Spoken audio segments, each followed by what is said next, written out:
So I have with me once again Andrew McConnell. Andrew is probably now the one person who's been on the podcast more than anybody else. Other than Even Matt Landau. You've been on more than that. Now we do this twice a year, which I absolutely love. We're a little bit late this year. That's because our sort of 500th episode crept in, and we wanted to mark that. But really glad to have you back, Andrew. So I've introduced you now as the GM of Revenue Management at TravelNet Solutions. it's a dynamic role. We do dynamic pricing. I have a dynamic role, so who knows? But formerly of rented.com, and also the author of Get Out of My Head, Creating Modern Clarity with Stoic Wisdom. Which has been a bestseller. Is it still a bestseller? Does a book remain a bestseller? Even if you drop off the top of the list. Yeah, I mean, it made the bestseller list, and then I guess you could have consecutive weeks. It's like the same with a song. It was a number one hit. That doesn't mean it's the number one hit every single. Yeah. Well, I don't know if you get our newsletters. If not, yes. You do. So we've just created a new format for our newsletters. We're also started a Book of the Month club. Okay. So this month of July, it's They Ask, You Answer by Marcus Sheridan, which is a book I really, really love. It's just about, every question that you get from your customer is an opportunity to create content, basically. It's just, and it taught me an awful lot. But your book isn't Book of the Month next month. You are Book of the Month for August. Very exciting. Very exciting. And my TED Talk just went live the last couple of days too. Okay, well, send me a link to that. Yeah, absolutely. That'd be very, very cool.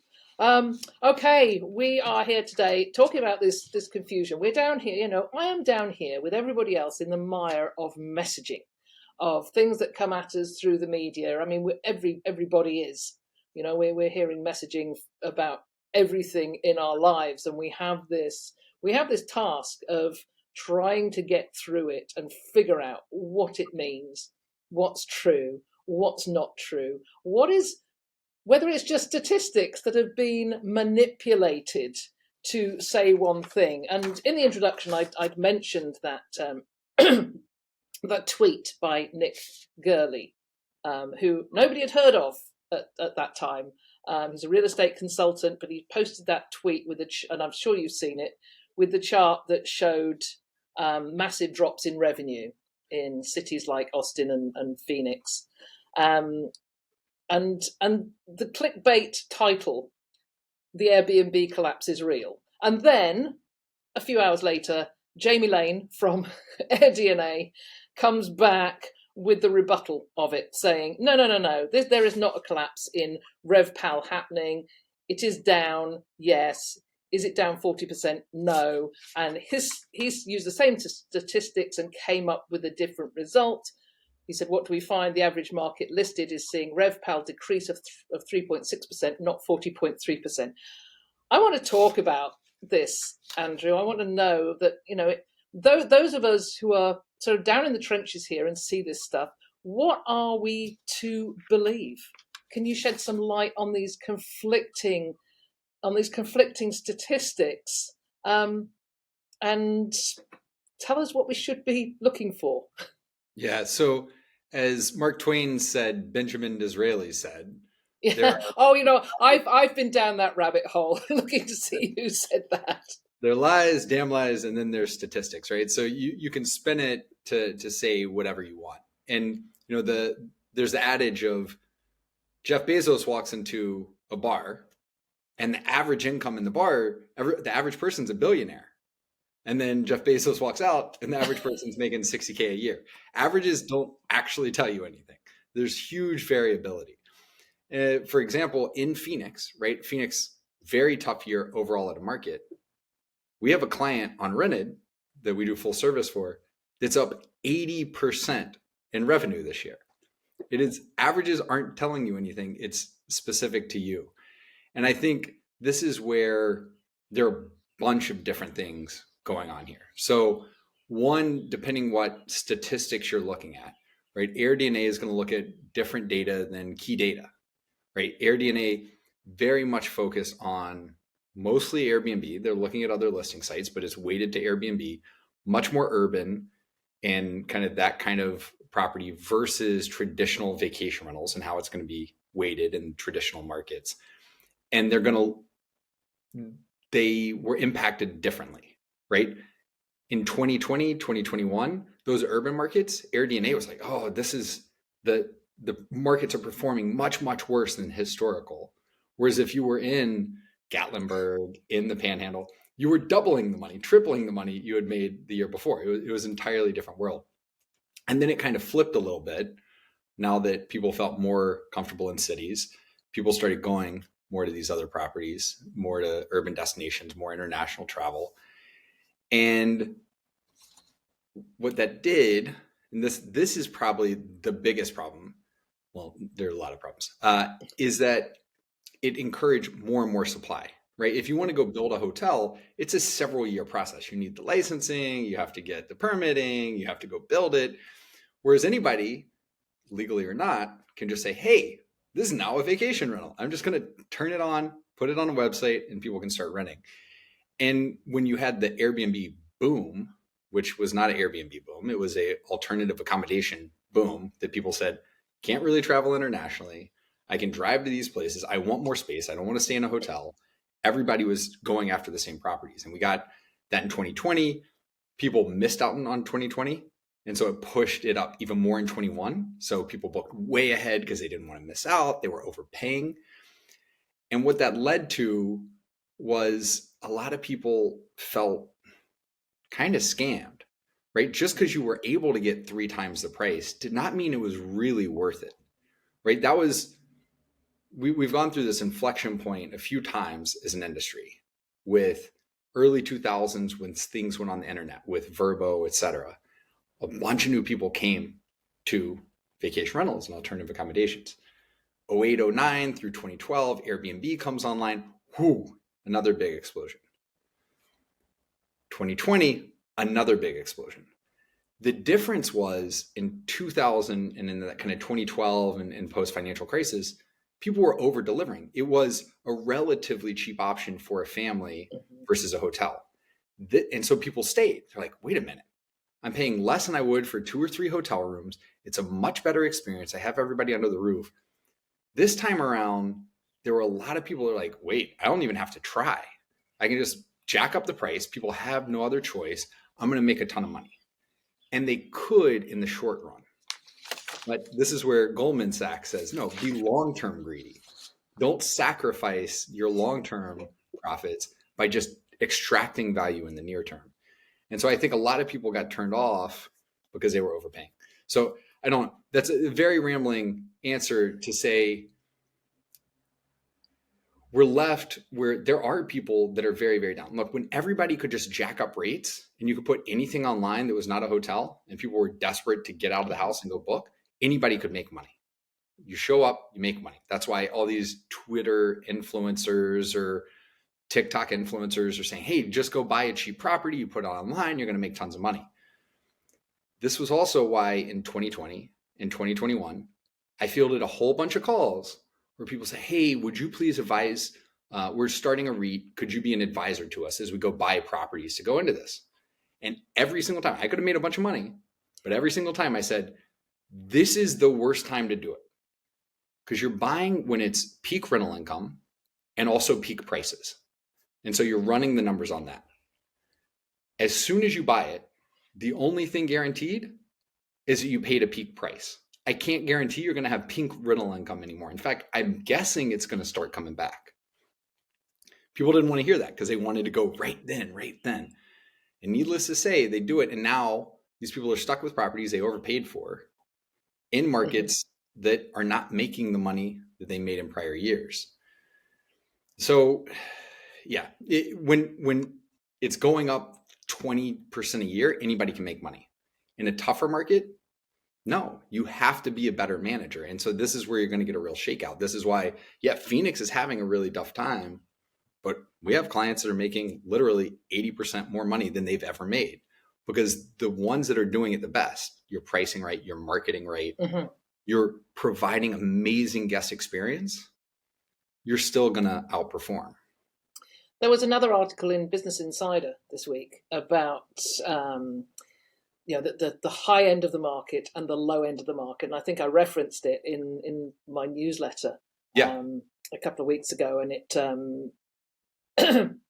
it had that picture of a really old style. The old Browns. The old Browns. We were still seeing them in Ontario cottages before we left. But basically, they're saying if you're at the top end of the market, you're going to be doing pretty well. If you're at the bottom end of the market, you'll probably be doing okay. But the middle ones, you really have to increase your attention to the guest experience. And but it seemed a little bit a bit of a fluff article, because it really wasn't addressing what the issues are for those people who are in that mid-range. Yeah, I mean, this is where, with the internet in general, the fat middle gets killed, right? So it happened with music. They say, oh, everybody can succeed now because it's all online. You can buy anything, books, anything. Actually, the fat middle dies. It's the long tail at both ends. So no one sold albums at the level that Taylor Swift and Justin Bieber and Bad Bunny, et cetera, do in terms of making money on the far, far end. Also, for the random artists who would never have anybody buy at all, now they might get a couple hundred, right? Like you have that long, long tail. But the middle, you just get totally lost. And this is where Sean Stewart, the guy who used to run vacation rental side for Airbnb, he came to Darm in 2020. And he told everybody this. This is the thing, is for years, people in the industry have been telling everybody exactly this, of saying, if you're stuck in the middle, you're just a commodity. That can be replicated. Anybody can go buy a bunch of IKEA furniture and put it in a mediocre home in a mediocre location. If you have unique inventory, right? The properties that kill it on Airbnb regardless are the unique treehouse, the house shaped like a dog in Idaho, these unique properties. That's a potato, I think. Okay, potato, but there are multiple. The dog ones, there's a potato one, there's the Grinch one, right? Like those unique listings are always going to make money because there's more demand than there's supply. There's only one of those. If you're the fat middle, you did great in 2020 because there was more demand than supply. But no longer anybody can put that on. And especially if you overpaid for it, you're just not going to be able to make money there. So I think that was kind of their point on the two ends of that bell curve. Hey, if you're super cheap and your whole shtick is, we're not a hotel, you know what you're getting into, right? Like this is a $75 a night, you're saving money, you're not going to a hotel. Sure, you can always get the budget traveler there. If you're at the high end, I mean, those people don't feel recessions anyway. They're still buying yachts or doing whatever they do. But if you're in that middle tier, I'm a 3 or 4 bedroom, I have dated furniture, IKEA furniture, there are plenty of those. You're not unique. You're not special. Anybody can undercut you on price and they're going to beat you. Yeah, and I think they mentioned the travelers these days have the champagne expectations on a beer budget. Yeah, I wouldn't blame the traveler. I think that's what a lot of people say. But the flip side of it is there were so many properties in 20 and 21 and into 22 that were beer properties charging a champagne budget. And Skift had the same article even at the luxury end. In those same times, the luxury hotels were charging astronomical rates. And they said, look, this is really dangerous because when you start charging this, people's expectations fundamentally change. And you were charging this at a time where service levels were going down. Staffing was really difficult. It wasn't the best showing for a lot of people. And so you kind of burned. You had this opportunity to really win customer loyalty. And I think that's why you're seeing some managers do better than ever. They had this customer loyalty. People showed up and they said, maybe this was expensive, but it was worth it. This is a place and this is a property I want to come back to. This is a company I want to stay with again. And so they're not shopping for the budget on Vrbo or Airbnb or a listing site. They're going directly back to that manager Mm-hmm. saying, hey, I love staying with you last time. I'd like to come back this year with my family, with my friends, with whatever it is. And that is the name of the game. You have to over deliver. And just very, very few people did it because they were trying to make a quick buck. Mm-hmm. Let's just talk a bit about. I want to go back to statistics in a minute, but let's just talk about niche marketing. Is it worthwhile for hosts and managers to look at different niches? I'm talking to the American audience. Niches that they can enter. I did a presentation in Barcelona at the Short Stay Week back in May, and about niches, and I mentioned a company in the UK that in Norfolk, little county of Norfolk in the UK, and their particular niche is pets, is dogs, multiple dogs. So if you've got 6 dogs, you will find a property that you can go and stay at. And this came from the owner. She had a property. Oh, sorry. So she wanted, before she started a business, she wanted to go on vacation with friends. She had 3 dogs. Her friend had 3 dogs. They couldn't find anywhere to stay. So this became her niche, and now she is. I tried to find a property to stay in her portfolio in April, and there was nothing. Everything was booked out. Because she has this niche that nobody else is covering. Is this worthwhile exploring?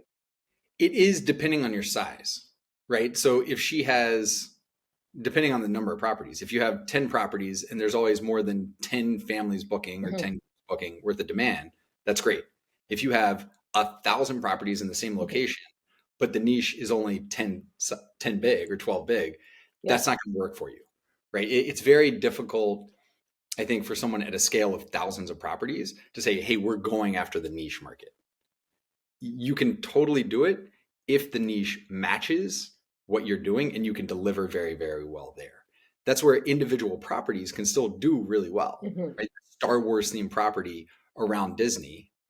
If you really kill it on that, that's a bigger market than your one property. Or even if you had 10 properties like that's a big market because there are a lot of people coming down to Disney for doing that.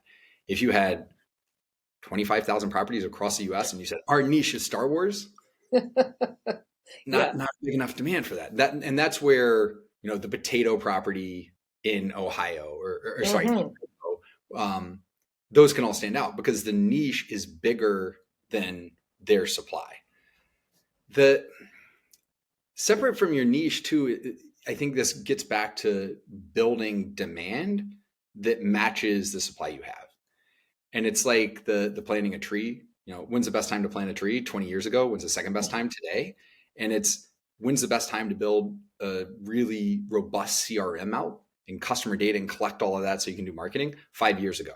When's the second best time? Right now, right? Start collecting all that data so that you're not dependent on the bargain hunter, the random person that's just shopping you on price versus everybody else out there on a listing site. But people that have stayed with you, that you know what they liked about it, what they didn't, where they live, how to market to them. And you can go do targeted campaigns to them. Hey, I know you are only a 2.5-hour drive away. Did you know you could stay this fall weekend for 1/3 the price of what you paid over the summer when you came? Would you like to have this beautiful weekend and stay in the same home? Just targeted to that one family, right? That's not just a splash thing. You can do very specific things. And so I think that is something everybody should be building out. If all you are dependent on, and I really was hoping with the pandemic, people had learned this lesson of we can't just depend on channels because then you're dependent on search. And when they stop having the search there, you don't have anything. You have to be able to generate your own demand. And whatever that looks like, going after those niches, targeted marketing, whatever it is, you need to find what fits you and your business and your target guest to make sure you're getting that messaging out to the right people at the right time. Okay, so that sort of moves on to what I wanted to talk about data, how important data analysis and market research is for smaller operators in understanding the health of the short-term rental industry in general, as it impacts them. Where should they look for to find data? I mean, you said, from previous guests, But what happens if you're starting out? You don't have that many previous guests. Yeah, so I mean, this is where data on the health of the overall market is kind of irrelevant, right? What you need is data on your market and how you're doing. Because back to that lies, damn lies statistics point. So depending where your market is, they're going to be different, better sources. We've already talked some on AirDNA. If you are starting in an urban market, they're going to be one of the best. They've been scraping it. They have the historical trends. They have how many properties are coming on and offline on any given month. That's going to have a ton of data there for you. If you're a traditional vacation rental manager, there really, I don't think, is a better source than Key Data Dashboard, right? They're pulling in with their partners actual data going back years and years. And you can see for that market what actual bookings look like. It's not just scrape data from a site. You see what was a booking versus an owner hold. And they do this thing, adjusted occupancy, adjusted paid occupancy. Because if an owner is taking 10 of the weeks, then it may look like it's booked, but it's not really booked during those times. You should only be looking at the other 42 that they didn't take. And so again, I think, but you don't want to look overall at a market. Even in your specific market, you want to look at, if all you have are 2 and 3 bedroom condos, you want to look at what are 2 and 3 bedroom condos in this area? How are they performing? How do I position? Now, the one caveat to that is, as you build out your marketing, your competitive set can be broader than your specific geography if you're good at it. You say, okay, people are looking for a beach vacation, right? Who would come down to this area? Where else might they look to go if they're looking for a beach vacation? I'm actually competing against all of those. I need to not just convince people who are already coming here to stay with me, but I have an opportunity to convince people that this is where they should be instead of somewhere else, because this is great for whatever that niche is, whatever that target is. Is it cost? Is it luxury? Is it the prettiest beaches or the best restaurants or the best shopping? Whatever it is, make sure that you aren't just positioning within your local set, but if you're doing broader marketing, positioning on, hey, maybe come to Rosemary Beach instead of somewhere else, right? You can sell your specific niche a little better. This is all interesting stuff, and I think going back to that original, I mean, I'm guilty, I think, as many people are, of looking at these messages that come to us and going, oh my gosh, this is it, the Airbnb bust, the Airbnb boom. But I think you've made such a great case for. And I think you've just said that about the health of the short-term rental industry overall. Looking at that is not really helpful in assessing what your local situation is. And what so let me go to, we see a lot of comments on Facebook groups and forums where people are saying, it's rubbish this year. We're just not getting the bookings. What can we do? So, what is that? We've touched on some practical ideas, but can you think of some more things that they can do to meet these challenges? Yeah, absolutely. So, I mean, this is, as you might gather from me, this is where looking at bigger data sets and lamenting what's going on is not really my shtick, right? I'm very much on setting your boundaries. What can I control and influence, and focusing the mind and the attention there. So looking at these meta statistics and, oh, woe is me, not, I kind of wrote a book on not living like that. And so what do you do in the end? What do you do to focus on how and where you can influence things? And this is where I think it was the same of people just waiting and thinking by showing up, we can make money, which was true for years and years. I mean, but running a business when it's competitive is actually much more difficult. But the thing is, that's also where the best businesses are built, right? Amazon's so successful because they navigated the .com boom and bust, whereas so many others fell out, pets.com, et cetera. They could take all that market because they were a well-run business and made it through. Airbnb started in the financial crisis. Uber started in the financial crisis. Time the world's falling apart, these companies are doing incredibly well, started in the toughest times. So it was easy for a bunch of people to pour in, past 5 or 8 years. The ones that can navigate through this now are the ones that can make it through the long haul. And, some of those didn't start 5 or 8 years ago. Some of those started 15, 20, 30 years ago. And they're like, Mike Harrington, I think, even when COVID hit, he was like, we've been through hurricanes, we've been through oil spills. This is not our first difficult situation. Like, we can navigate this. And you see the difference. I mean, with our partner with Key Data, we look at TravelNet clients, right? The biggest enterprise, kind of most established businesses, and how they perform versus the market. And historically, we see TravelNet clients on RevPAR make 20, 25% more RevPAR than the average market, not on TravelNet. And it's part of that's, hey, it's great software, et cetera, but it's just better managers using TravelNet. This year, that number's jumped to almost 35%.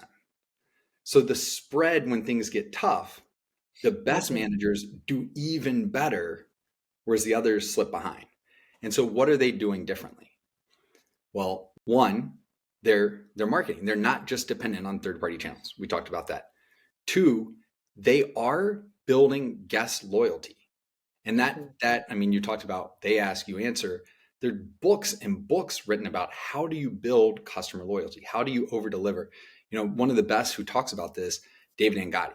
I'm sure he's been on, and he talks about the Ritz. He has this story, some kid left the stuffed animal. And so the parents call him like, look, he can't sleep without this, et cetera. Can you help? And so a good would have been, hey, yeah, we'll mail it and just pay us back, right? No, the Ritz did this whole photo montage of, the rabbit was having this great vacation, went to the beach and put this all together, paid and sent that back with some other stuff that just totally over-delivered, right? They're going to talk about that. They're going to come back. Chewy, the food, the dog food company, like pet food. They had this tweet that went viral because they had an annual subscription and someone's dog passed away and they said, hey, I need to cancel because my dog passed away.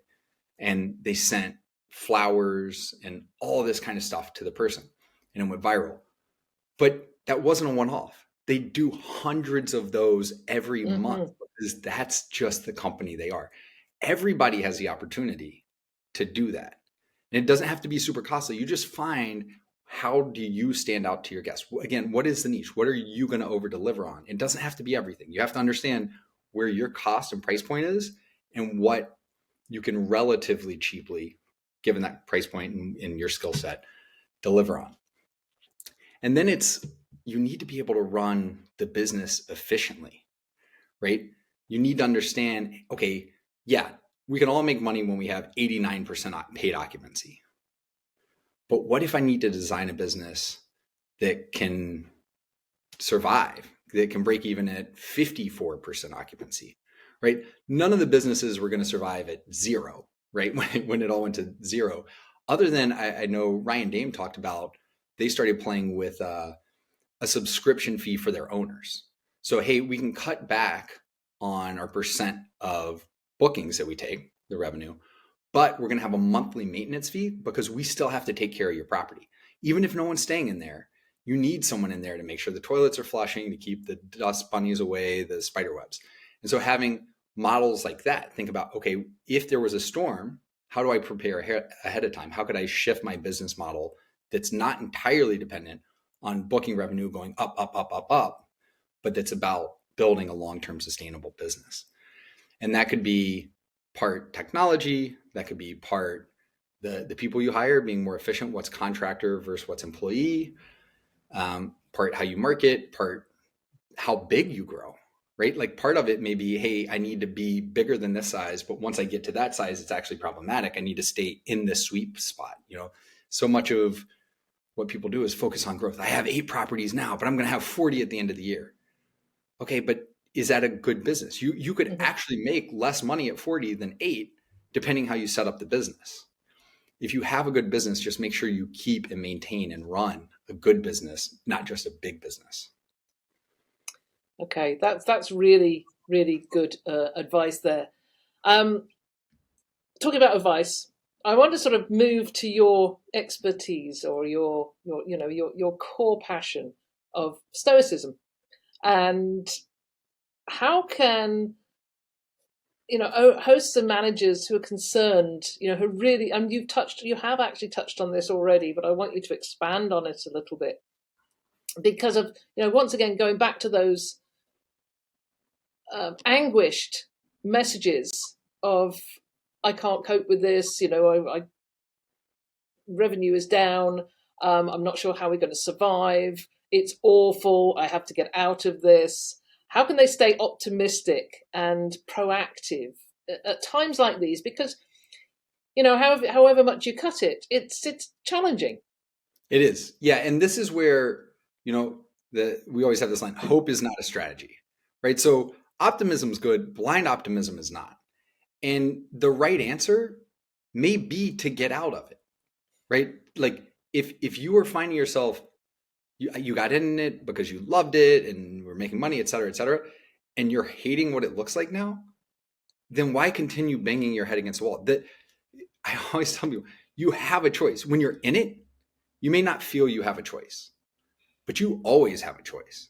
People say, no, I don't. I have this car payment, I have this mortgage, and blah, blah. It's like, no, you actually have a choice. You could choose not to make the car payment. You could choose not to pay the mortgage. Now, there are costs associated with that. You're going to get your car repossessed. You may get your house foreclosed on, but that's a choice. You're choosing that, you're prioritizing that versus something else. The first thing I would say, don't put yourself in the victim seat. Just know what your choices are and that you get to decide which path you're going to choose. You may not like the options there, but you get to choose which of the options currently available are, and then start creating a life and world where you have more choices in there. So just blindly banging your head and saying, hey, it's going to get better, let me stick it out, I'm not sure that's the right answer. The right answer may be to get out. If you are committed, you really want to be in here and work through it, there's a good business here. Now, if it's you own your own properties and you have it at a high interest rate and you overpaid and now you're managing income, the math may not work. I would not necessarily be optimistic there. I would be realistic, run the numbers. Hey, what do I need to break even? Just like oil nations do, what price per barrel of oil do we need to balance our budget? You need the same. What occupancy and ADR, what level of RevPAR, what number of properties do I need? Is that a realistic assumption? Let's go back. Let's look at 15, 16, 17, 18, 19, before the last 3 years. What is realistic? I ran some data with Key Data because we saw, right, we were climbing, fell off a cliff, and then this huge spike, 21, 22. And then 23 looks very different. And I had this question, are we back on the trend of where we would have been if like we went backwards on 22, but are we back on the trend line? And the answer is not great. So the answer is we're 36% up on where we started in 2019. So RevPAR in 2019 versus RevPAR in 23, 36% up. But if the trend had stayed from 2015 to 2019, we're 25% down. So we were used to this 14% every year, up, but it took such a hit in early 2020. And so the average year, we're actually down where we would have been had that trend continued through 19, 20, 21, 22, 23. And so that's tough. If you built a business that only made money when interest rates were near zero, not 5-6%, and revenue was only going up 15% every year, that's not going to be a good business. You might need to reassess the situation and change the business, what it looks like entirely, or change the industry you're in. There's going to be a shakeout. Not every tech company in the space is going to survive. Not every manager is going to survive. And failure is not saying, okay, I've had my time, I'm now moving on. Failure's wasting your life doing something you don't love and enjoy long after it makes sense to do so. So I wouldn't necessarily stay optimistic. I'd stay realistic and then decide, okay, yeah, actually there's a good path here. I can get the business at this level of occupancy, this level of RevPAR, this number of properties. I can do that and I want to do it. That's a great path. If you don't want to do it, or there's not a good business story there, don't stick around. The world's a very big place. This is not the only industry there is. It's a great industry, but there are plenty of others out there. That is great. Thank you. We're coming up to the end here, and I just want to sort of look forward now. We've been looking back a little bit here. Just look at what's upcoming. Are there any emerging trends or new developments that people should be aware of? And if so, how are they going to leverage those to their advantage? Yeah, I think looking forward, the only certainty is uncertainty, mm-hmm. right? And that for the right person is the best case scenario. Because if you can learn to be comfortable and thrive in that and learn and grow, then you are going to beat out the competition. That if somebody else, hey, I needed to look like it did the last 5 years. Well, they're not going to do as well as a person saying, hey, I want to stay on top of the trends. I want to see what's happening in my market. I want to talk to my guests and understand, why are you coming back? Why are you not coming back? What else would you look for? That person's always going to do better in an up market or a down market. It's just an up market, it can hide a lot of ills. This is where with pricing and revenue management, people say, oh, no, I don't need it. I don't need dynamic pricing. We're making more every single year.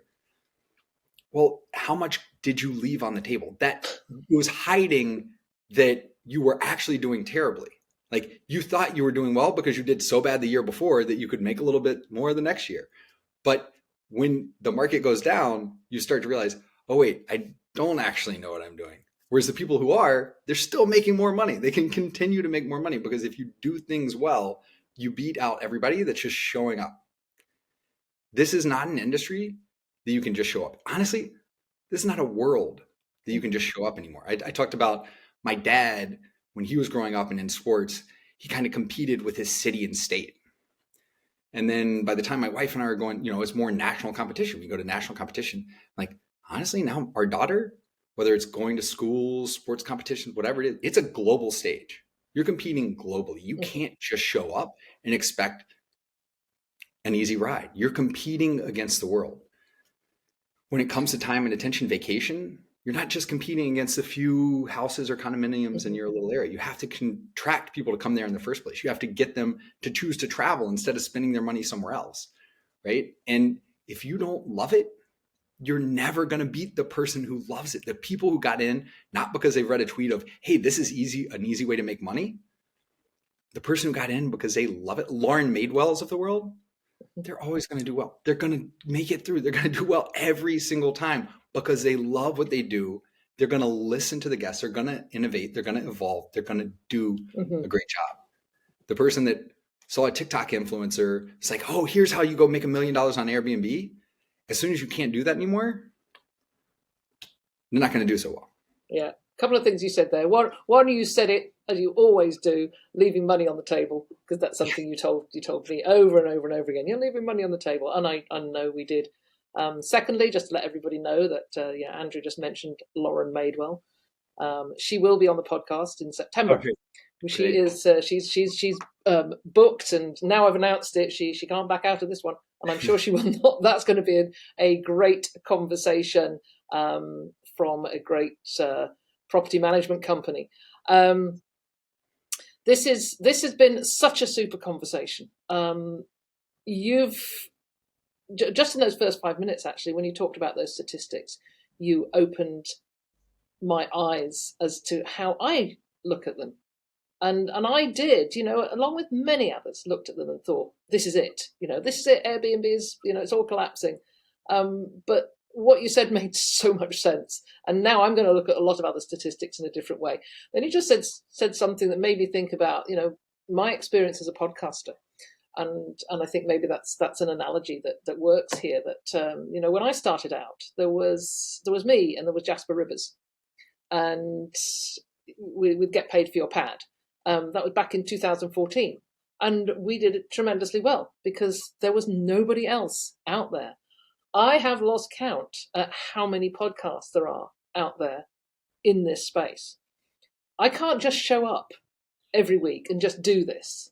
There's some reputation there, but there's a constant working at it to look for the new audience, to find new people that are going to find it interesting, to change the way we do things so that it's not same old all the time. And I think that's, the more I talk through that, it seems like a pretty good analogy.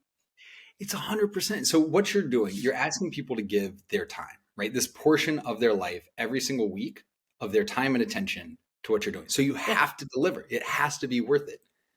In vacation rentals, we're asking so much more that you get 2 weeks a year, if you're in the US and lucky, to go travel. And I want you to spend that very, very tiny amount of this incredibly valuable time with me as a manager, as a host.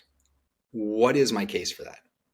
Can't just show up. Have to do something special. On that note, Andrew, we'll wrap it up. Just want to thank you so much for joining us. Just before you go, just give us a little bit of background on what you're doing now for TravelNet. That's a good question. It's a few different things. I was running marketing for a while, is in addition to Rented. I'm helping on corporate development, so looking at the M&A strategy, helping launch into new clients, do enterprise sales. So just kind of helping across the business, but still running Rented in addition to all the other jobs. Sounds like fun. And of course, still living down there in the Caribbean. Yeah, in Bermuda, it's a beautiful day. Got a 4.5K swim in this morning for the podcast, so no complaints here. Well, I hope you have a wonderful rest of the summer, and thank you so much for joining me on the podcast once again. Yeah, it was my pleasure. Thank you, Heather. Have a good one.